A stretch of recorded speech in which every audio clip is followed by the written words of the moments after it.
لو مش عارف يا جميل اللي المقطع لسه بيجي في آخر بعض الكلمات وبيخلي معناها إيجابي، وإن كلمة تايملي معناها في الوقت المناسب وبتيجي صفة وظرف، يبقى بسرعة يا جميل تجيب ودنك كده وتركز معايا. إند لسه معناها لا نهاية له، ليميت لسه معناها لا حدود له، باون لسه معناها لا حدود له. اللي جاية دي مهمة جدا جدا جدا، برايس لسه لا يقدر بثمن. يبقى كلمة برايسلس معناها لا يقدر بثمن.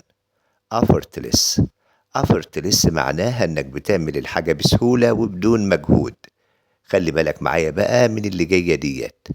a timely manner يعني a timely manner يعني في الوقت المناسب. فرج ربنا هيجي في الوقت المناسب. do course do course برضو معناها في الوقت المناسب، وعشان تستخدم دو كورس لازم تحط قبلها حرف الجر إن. يبقى يا جميل خلي بالك كلمة في الوقت المناسب اسمها a timely manner.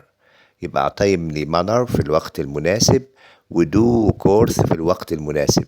والوقت ده هو الوقت المناسب إنك تشترك في القناة. والسلام عليكم.